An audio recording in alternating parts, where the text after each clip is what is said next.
পৃথিবীতে মানুষের বড্ড অভাব। এগুলো খালি চোখে আপনারা যা দেখেন এগুলো মানুষ না, এগুলো জনসংখ্যা। মানুষের মতো মানুষ হওয়া খুব দরকার। কোরআন এসেছে আমাদেরকে মানুষের মতো মানুষ বানাতে। ونتوكل عليه ونعوذ بالله من شرور أنفسنا ومن سيئات أعمالنا من يهده الله فلا مضل له ومن يضلل فلا هادي له أي فلن تجد له وليا مرشدا ونشهد أن لا إله إلا الله وحده لا شريك له هو الذي لا ضد له ولا ند له لا مثل له ولا مثيل له لا وزير له ولا كفيل له لا شبه له ولا شبيه له لا ولد له ولا والد له وهو الواحد الفرد الصمد لم يلد ولم يولد ولم يكن له كفوا أحد ونشهد أن سيدنا ونبينا وحبيبنا وبشيرنا ونذيرنا وطبيبنا وطبيب أرواحنا وحبيبنا وحبيب ربنا محمدا عبد الله ورسوله أرسله بالحق بشيرا ونذيرا وداعيا إلى الله بإذنه وسراجا منيرا أما بعد فقد قال الله تعالى في كلامه المجيد وفي فرقانه الحميد أعوذ بالله من الشيطان الرجيم بسم الله الرحمن الرحيم لا يستوي أصحاب النار وأصحاب الجنة أصحاب الجنة هم الفائزون إن الله وملائكته يصلون على النبي يا أيها الذين آمنوا صلوا عليه وسلموا تسليما اللهم صل على محمد وعلى آل محمد كما صليت على إبراهيم وعلى آل إبراهيم إنك حميد مجيد اللهم بارك على محمد وعلى آل محمد كما باركت على إبراهيم وعلى آل إبراهيم إنك حميد مجيد সকল প্রশংসার মালিককে, সব ক্ষমতার উৎসকে। কেউ যেটা পারে না পারে কে? কেউ যেটা দেখে না দেখে কে? কেউ যেটা দেয় না দেয় কে? এমন আল্লাহ আমরা পেয়েছি যেটা কেউ দিতে পারে না তিনি দেয়।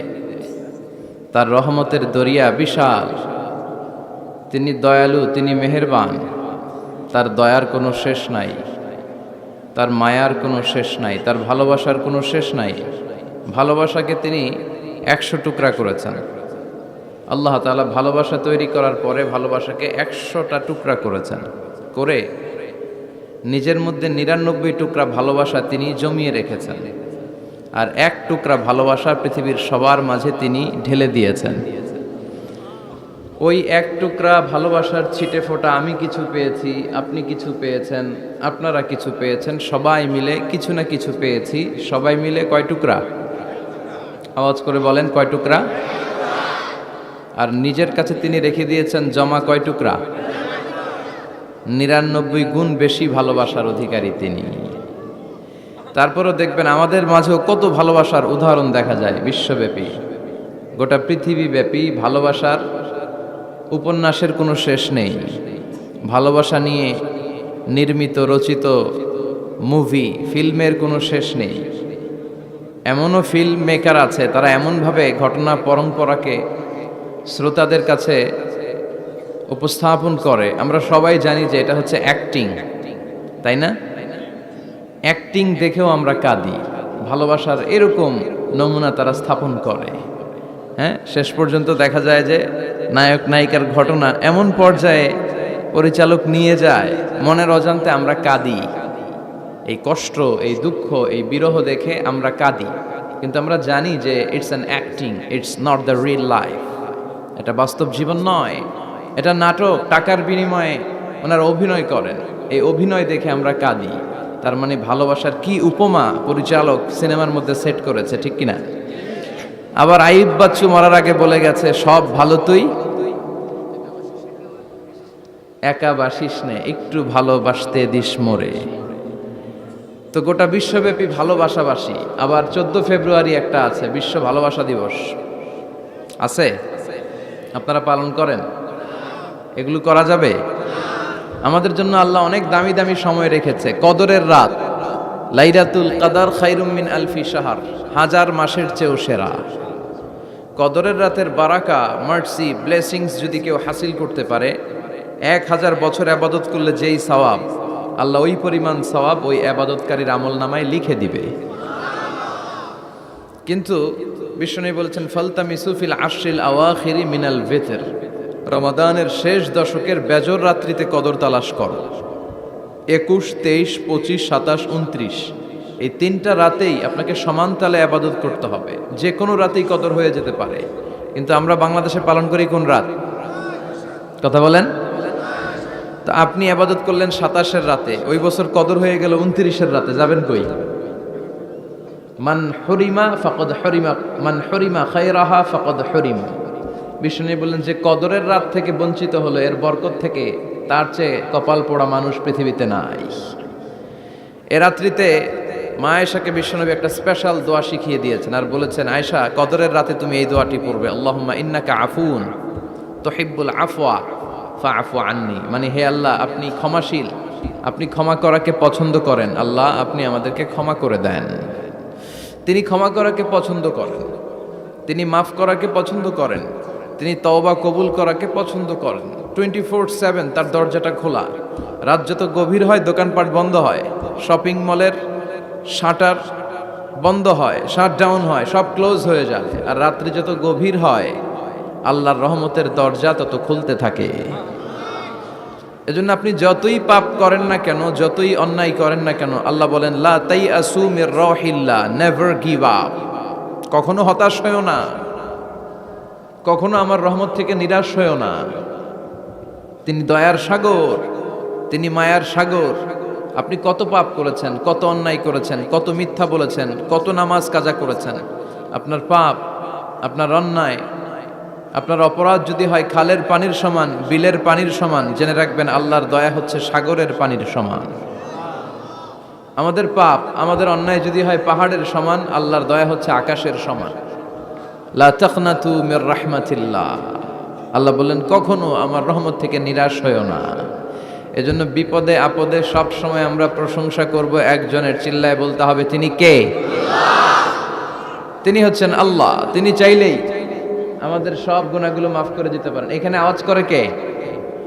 কুটসাব গ্রামবাসীর লিডাররা এদিকে নাই, ওদেরকে ধরে নিয়ে আসেন আমার সামনে। আওয়াজ করছে কে? নিয়ে আসেন এখানে, ওদেরকে একটু দেখি। এখানে আনেন। কে আওয়াজ করে ওখানে? এখানে কোরআনের কথা হচ্ছে, কোনো আওয়াজ হবে না, কোনো সাউন্ড চলবে না। আল্লাহর ভালোবাসার কোনো শেষ নাই, তার দয়ার কোনো শেষ নাই। এজন্য আমরা চাইবো শুধুমাত্র একজনের কাছে, তিনি কে? আপনি বিপদে পড়েছেন, আপনারা বিপদ থেকে রক্ষা করতে পারে কে? আপনি অসুস্থ, আপনাকে সুস্থ করে দিতে পারে কে? আপনি বিয়ে করেছেন, 10 বছরের দাম্পত্য জীবন, আপনার সন্তান হয়নি এখনো, সন্তানটা দিতে পারে কে? নাকি মাজারে গেলে সন্তান পাওয়া যায়?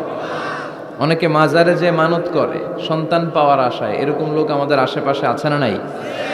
একটু আকল খাটান আর বুঝবার চেষ্টা করেন। মাজারে গেলে যদি সন্তান হতো, তাহলে গরুর যে বাচ্চা হয়, ছাগলের যে বাচ্চা হয়, ছাগল কোন মাজারে যায়?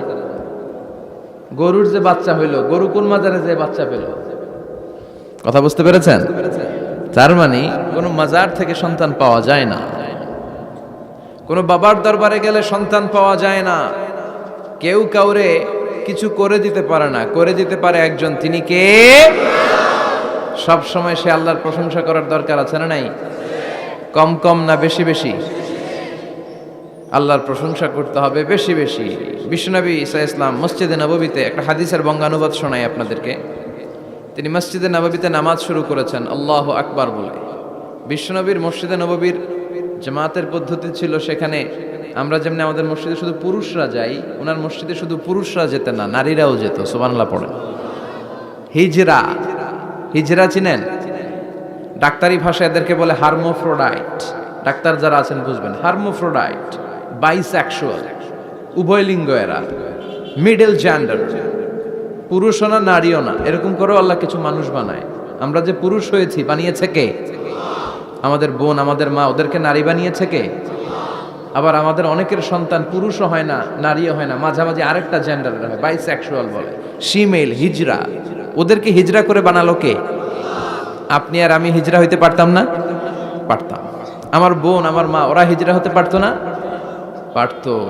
সবার পরীক্ষা, আমরা ছেলে হয়েছি, আল্লাহ আমাদেরকে ছেলে বানিয়ে পরীক্ষা করছেন। যারা নারী হিসেবে দুনিয়া এসেছে, আল্লাহ তাদেরকে নারী বানিয়ে পরীক্ষা করছে। যারা হিজরা হয়ে পৃথিবীতে এসেছে, তারা হিজরা, আল্লাহ তাদেরকে হিজরা বানিয়ে পরীক্ষা করছে। পুরো পৃথিবীটাই পরীক্ষা। এজন্য হিজরা দেখলে হাসাহাসি করবেন না। অনেকে হিজরা দেখলে হাসাহাসি করে, ওদেরকে সামাজিক মর্যাদা দিতে চায় না। এক লোকের ধরেন 2 ছেলে 2 মেয়ে, আরেকটা হয়েছে হিজরা, তো বাসায় মেহমান আসলে ওই 2 ছেলে আর 2 মেয়েকে নিয়ে পরিচয় করায় মেহমানদের সাথে। হিজরাটা রেখে তুই আসিস না, তুই ঘরে থাক। এভাবে সে ফ্যামিলির একেবারে কর্নারে অবস্থান করে। ফলে সে আমাদের সমাজে থাকতে চায় না, সে খুঁজতে চায় যে আমার মতো এরকম সমাজে আর কে আছে দেখি। খুঁজে খুঁজে তার একটা সংঘবদ্ধ চক্র হয়ে যায়। তখনই তারা জীবিকার তাগিদে রাস্তায় নেমে পড়ে। আর হিংস্র প্রাণীর মতো শুক্রবারে জামাইয়ের গাড়ি যদি দেখে, বরের গাড়ি, ওইটা আটকায়। রাস্তাঘাটে ট্রাকের ড্রাইভার থেকে টাকা তোলে, প্রাইভেট কার যারা চালায়, গাড়ি চালায়, ওদের থেকে টাকা তোলে না? এর কারণ এদেরকে আমরা সামাজিকভাবে সম্মান দিতে শিখি নাই। পৃথিবীর অনেক দেশে আমি ঘুরেছি, ওখানে দেখেছি হিজড়াদেরকে সামাজিকভাবে অনেক বেশি রেসপেক্ট করা হয়, যাতে ওরা নিজেদেরকে কর্নার ম্যান না ভাবে যে আমরা এক পাশের মানুষ। না, তারাও মেইন স্ট্রিমের, মূল স্রোতের মানুষ। তাদেরকে বিভিন্ন কাজে সুযোগ করে দেওয়া উচিত। পৃথিবীর অনেক জায়গায় আমি অনেক শপিং মলে শপিং করতে যেয়ে দেখেছি যে শপিং মলের সুপার শপের যারা স্টাফ আছে তারা হিজড়া। বাংলাদেশে একটা সিদ্ধান্ত হয়েছিল যে ট্রাফিক সিগন্যালের এইখানে হিজড়াদেরকে কাজে লাগাবে, কারণ হিজড়াদেরকে মানুষ যে কারণেই হোক একটু ভয় পায়, সিগন্যাল আর অমান্য করবে না। তারপর ওদেরকে ভোটাধিকার নিয়েও 2004 সালে খুব সম্ভব একটা আন্দোলন হয়েছিল, তো সেটাও এরকম বাস্তবায়ন হয় না। এজন্য হিজড়াদেরকে নিয়ে মা বাবারা বিপাকে পড়েন। আমার একটা সন্তানও হিজড়া হয়ে জন্মাতে পারে। স্কুলে যখন আমরা বাচ্চাদেরকে ভর্তি করাতে যাই, বাচ্চার নাম, মায়ের নাম, বাবার নাম, বাচ্চার লিঙ্গ, এটা ছেলে না মেয়ে, এই 2টা ঘর থাকে, কিন্তু উভয় লিঙ্গের কোনো ঘর নাই, ঠিক কিনা? এটা সামাজিকভাবে আপনারা এটার ব্যাপারে গণসচেতনতা তৈরি করতে পারেন। এখানে কেউ চেয়ারম্যান আছে কিনা আজকে জানি না, তিনি হচ্ছেন এলাকার leader, member of the parliament. আপনারা যারা নেতা শ্রেণীর আছেন, তারা হিজড়াদেরকে খুঁজে তাদেরকে নিয়ে একটা সোসাইটি করতে পারেন, যে তাদেরকে কাজের ব্যবস্থা করা হোক, তাদেরকে সুশিক্ষায় শিক্ষিত করা হোক, তাদের মেধাটাও দেশ গঠনের কাজে লাগানো হোক, ঠিক কিনা? এজন্য এগুলো হচ্ছে সব আল্লাহ তাআলার দান। বিশ্বনবীর মসজিদে নববীতে জামাতের ভেতরে শুধু পুরুষ সাহাবারা থাকতো না, পুরুষ থাকতো, নারী থাকতো, হিজরা থাকতো, বাচ্চারাও থাকতো। আমরা অনেকে বাচ্চাদেরকে মসজিদে ঢুকাতে চাই না, আছে না নাই? অনেক মুরব্বী চাচারা বাচ্চাদেরকে দেখলেই খুব রেগে যায়, আছে না নাই? আপনারা এখানে মুরব্বীরা যারা আছেন আপনারা হয়তো রাগেন না, অন্যান্য এলাকায় দেখেছি আমি যে খুব রেগে যায়, বলে যে এটারে আনছে কে? তুরস্কের বিভিন্ন মসজিদের ওয়ালে ওয়ালে লাগানো যে জামাত চলাকালীন অবস্থায় যদি পেছনে বাচ্চাদের চিল্লাচিল্লি কিচিরমিচির আওয়াজ শুনতে পাওয়া না যায়, তাহলে পরবর্তী প্রজন্ম নিয়ে আপনারা ভয়ের ভেতরে থাকেন। তার মানে নেক্সট জেনারেশন তো মুসল্লি হচ্ছে না। আমরা নামাজ পড়বো, বাচ্চারা পিছনে চিল্লাফাল্লা করবে, ঠিক কিনা? এরকম পরিবেশ আমরা মসজিদে চাই কি চাই না? বাচ্চাদের কাজই তো চিল্লাফাল্লা করা, লাফালাফি করা, নাচবে, গাবে, লাফাবে, একজন আরেকজনকে কামড় দিবে, গ্লাস ভাঙবে, কাপড় ছিঁড়বে। এটা কি বাচ্চারা করবে না মুরব্বীরা করবে?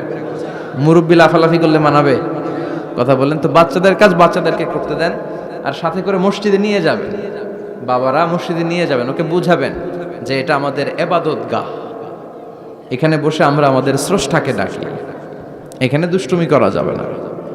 তো বিশ্বনবীর মসজিদে নববীতে জামাতের প্রথম কাতারে দাঁড়াতো, প্রথম দিকের কাতারগুলোতে দাঁড়াতো পুরুষেরা, তারপর একটা সার্টিন গ্যাপ রেখে দাঁড়াতো নারীরা, তারপরে দাঁড়াতো হিজরারা, তারপরে দাঁড়াতো ছোট ছোট বাচ্চারা।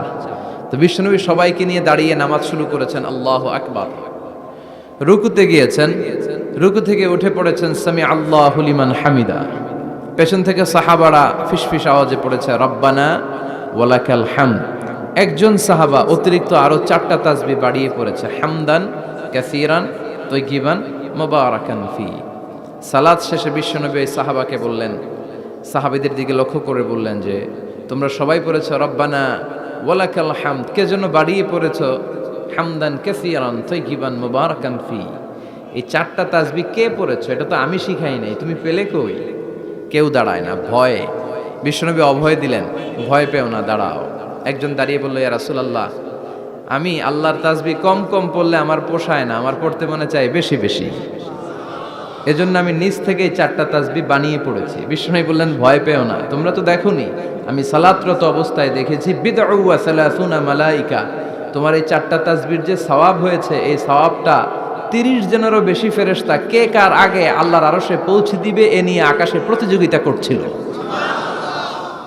এজন্য আল্লাহর প্রশংসা কি কম কম না বেশি বেশি? সব সময় আল্লাহর প্রশংসা করতে রাজি আছেন? সব জায়গায় প্রশংসা করতে রাজি আছেন? আসুন সে আল্লাহর জন্য আমরা আওয়াজ করে পড়ি আলহামদুলিল্লাহ। পড়েন রব্বানা লাকাল হামদ হামদান কাসীরান তাইয়িবান মুবারাকান ফীহি ইয়া রাব্বি লাকাল হামদু কামা ইয়ানবাগি লিজালালি ওয়াজহিকা ওয়া আযীমি সুলতানিকা লাকাল হামদু বিল ঈমান লাকাল হামদু বিল ইসলাম লাকাল হামদু বিল কোরআন। আল্লাহ সব সময় তোমার প্রশংসা যেন আমরা করতে পারি, তুমি তৌফিক দাও। আজকে আমরা যে বইটা থেকে কয়েক মিনিট কথা শুনবো, বইটার নাম কি? কোরআন আল কারীম। এটা এমন কিতাব যেই কিতাবে কোনো ভুল নাই। এসেই দেখি টেবিলের মধ্যে অনেক বালু ধুলা, কোরআনের ভেতরেও ধুলা বালি, এগুলো আপনারা আগ থেকে পরিষ্কার করে রাখবেন।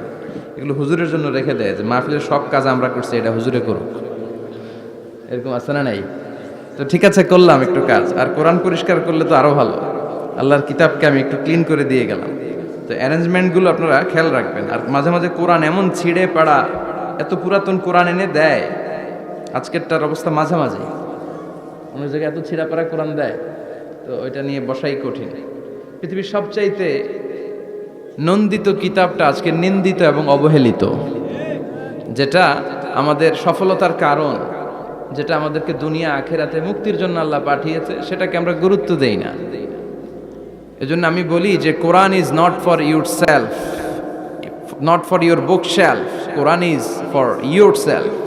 কোরআন আপনার বুক সেলফে রেখে দেওয়ার জন্য না, এটা আপনার জন্য, এটা তেলাওয়াতের জন্য এসছে। প্রতিদিন কোরআন তেলাওয়াত করতে হবে, একটি করে হলেও কোরআনের আয়াতের অনুবাদ করতে হবে। কোরআনে আল্লাহ কি বললেন জানার দরকার আছে না নাই? এই কিতাবটা নির্ভুল একটা কিতাব। এই কিতাব যদি কেউ পাঠ করে তাহলে সে মানুষের মতো মানুষ হবে। বিশ্বাস হয়?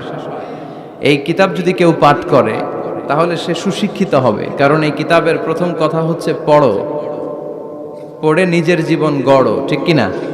আল কোরআনের প্রথম বাণী পড়ো, আল হাদিসে নবীর কথা পড়ো, আল কোরআনের প্রথম বাণী পড়ো, আল হাদিসে নবীর কথা পড়ো, পড়ে পড়ে শেখো, শিখে শিখে তুমি তোমার নিজের জীবন গড়ো।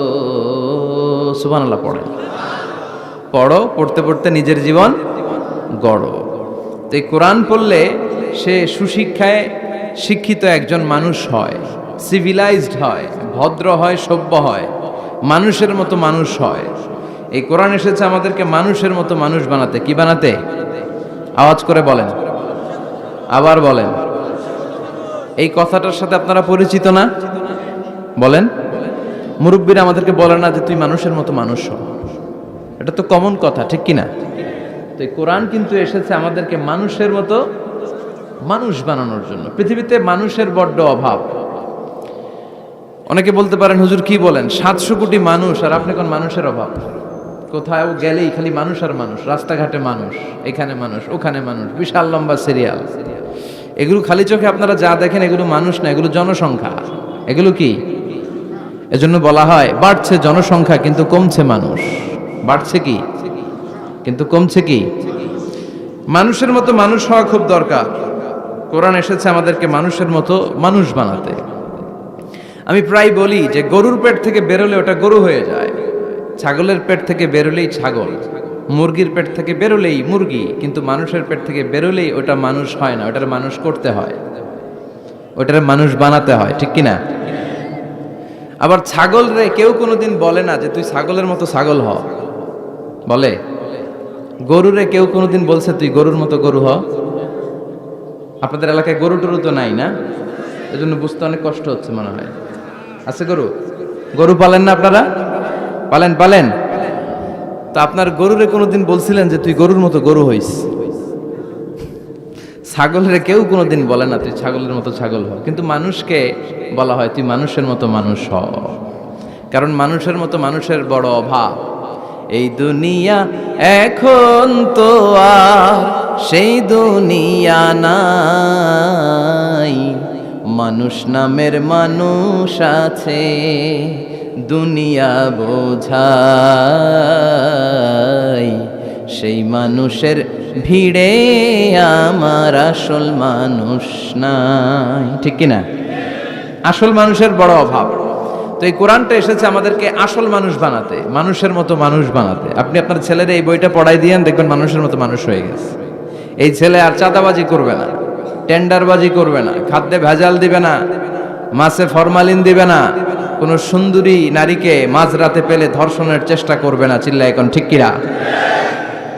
এজন্য এই কোরআনটা পড়াইতে হবে, শিখাই দিতে হবে। মানুষের মর্যাদা সবচাইতে বেশি। মানুষ যদি শ্রেষ্ঠ হয়, মানুষ ফেরেশতাকে ছাড়িয়ে যায়। মানুষ যদি নিকৃষ্ট হয়, সে পশুত্বকে হার মানায়। খুব দামি কথা, মনে রাখবেন। মেরাজ রজনীতে সাইয়েদনা জিবরাইল আলাইহিস সালাম তিনি সিদরাতুল মুনতাহায় এসে বললেন, ইয়া রাসূলুল্লাহ, অনেক দূর এসেছি, আর তো যেতে পারবো না, এর উপর 1 ইঞ্চি গেলে আমার 600 পাখাকে আগুন দিয়ে জ্বালিয়ে দিবে কে? এখান থেকে আপনি আপনার রবের সাথে মিটিং করার জন্য উপরে যান। সুবহানাল্লাহ পড়েন। তার মানে জিবরাইলের খেলা যেখানে শেষ, বিশ্বনবীর খেলা সেইখানে। তাহলে মানুষ যদি মানুষের মতো হয়, সে ফেরেশতাকে ছাড়িয়ে যায়। আর মানুষ যদি খারাপ হয়, সে পশুত্বকে হার মানায়। কারণ দেখবেন, একটা পশু তার সমগোত্রীয় পশুকে হত্যা করে না। ছাগল কোনোদিন ছাগলের মারে না। একটা সিংহ আরেকটা সিংহকে নৃশংসভাবে হত্যা করে না। একটা বাঘ আরেকটা বাঘকে নৃশংসভাবে হত্যা করে না। কিন্তু একটা মানুষ আরেকটা মানুষকে নৃশংসভাবে হত্যা করে কি করে না? করে। একটা সিংহ আরেকটা সিংহকে মেরে 10 টুকরা, 15 টুকরা, 20 টুকরা করছে, এরকম কোনোদিন শুনেছেন? কিন্তু একটা মানুষ আরেকটা মানুষকে শুধু নৃশংসভাবে হত্যাই করে না, হত্যা করে 10 টুকরা, 15, 20 টুকরা করে বস্তাবন্দি করে ক্ষেতের মধ্যে ফেলে দিয়ে আসে। এরকম ডাকাত আছে না নাই? মানুষ জনপদের পর জনপদ আগুন জ্বালিয়ে ছারখার করে দেয়, উপর থেকে বোমা মেরে শহরগুলোকে জ্বালিয়ে দেয়, আছে না নাই? আপনারা হিরোশিমা নাগাসাকির কথা শুনেছেন। দ্বিতীয় বিশ্বযুদ্ধে লিটল বয় আর ফ্যাটম্যান নামে দুইটা বোমা ফেলেছিল আমেরিকান সোলজাররা। কি আজীব ঘটনা, হাজার হাজার মানুষ নিচে বসবাস করছে, ওই পাইলটরা দুইটা বোমা নিয়ে উপর থেকে ছেড়ে দিল। যেই পাইলটরা ফেলতেছে ওরাও কিন্তু মানুষ, ঠিক কিনা? আর যাদেরকে মারার জন্য ফেলা হচ্ছে তারাও মানুষ। এই যে আপনাদের ঢাকা চট্টগ্রাম হাইওয়েতে মেঘনা দাউদকান্দির ডানে বায়ে ভয়ঙ্কর ধরনের ডাকাতি হয় জানেন? কুপিয়ে মানুষকে জখম করে রেখে দিয়ে যায়। আমি অবাক হই যে যারা কোপাচ্ছে এরাও মানুষ, আর যাদের টাকা ছিনতাই করে নিয়ে যাচ্ছে এরাও মানুষ। গত রাতে বা গত পরশু দেখলাম যে র্যাব ব্যাটালিয়ন 11 ওদেরকে গ্রেফতার করেছে, 8 জন ধরা পড়েছে। এগুলোরে ক্রস ফায়ারে দেওয়া দরকার, কোনো বিচার টিচারের দরকার নাই, জায়গায় ক্রস ফায়ার, চিল্লায় বলেন ঠিক কিনা? তাহলে ক্রস ফায়ারের সঠিক ব্যবহার হবে। তো মানুষ যদি ভালো হয় ফেরেশতার চেয়ে ভালো, মানুষ খারাপ হলে পশুর চেয়েও খারাপ। এখন সিদ্ধান্ত আপনার, আপনি কি ভালো হবেন না খারাপ হবেন? আমরা এমন মানুষ হতে চাই যে মানুষের মর্যাদা ফেরেশতাদের চেয়েও বেশি। এই কোরআন এসেছে আমাদেরকে মানুষের মতো মানুষ বানাতে, কোরআন এসেছে আমাদেরকে জান্নাতি বানাতে। কি বানাতে? আমরা জান্নাতে যেতে চাই না? সবাই চান? চান না কে কে দেখি? আপনি চান না? আমরা আসলে সবাই জান্নাতে যেতে চাই, ঠিক কিনা?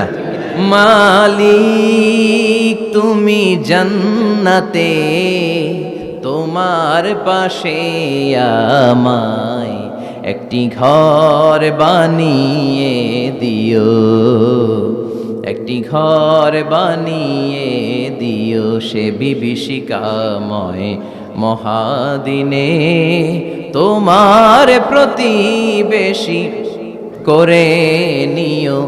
মালিক তুমি জান্নাতে, তোমার পাশে আমায় একটি ঘর বানিয়ে দিও, একটি ঘর বানিয়ে দিও।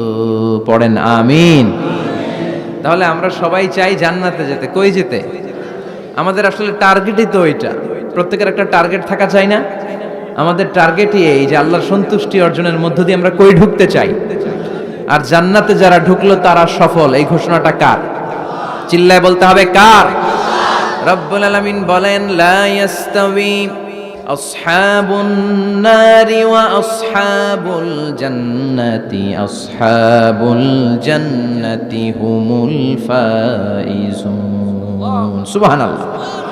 আল্লাহ বললেন যারা জান্নাতে যাবে আর জাহান্নামে যারা যাবে তারা কখনো সমান হতে পারে না, তাদের মর্যাদা কশিনকালেও এক হতে পারে না। যারা জান্নাতে ঢুকতে পারবে তারাই সফল, যারা জান্নাতে ঢুকতে পারলো তারাই। ফামান যুহজিহা আনিন নারি ওয়া উদখিলাল জান্নাতা ফাকাদ ফাজ ওয়া মাল হায়াতুদ দুনিয়া ইল্লা মাতাউল গুরুর। আল্লাহ বললেন যারা জাহান্নাম থেকে মুক্তি পেল, জান্নাতের সার্টিফিকেট পেল, তারাই হলো সফল, ঠিক কি না? এটাই তো সফলতার মানদণ্ড হওয়া উচিত। আমি জাহান্নাম থেকে মুক্তির ঘোষণা পেলাম, আমি চিরস্থায়ী শান্তির জায়গা জান্নাতে ঢুকার অনুমতিপত্র পেলাম, আর কিছু লাগে? কথা কন। আমরা সবাই কই যেতে চাই? আল্লাহ বলেন the people of paradise and the people of hellfire never be equal.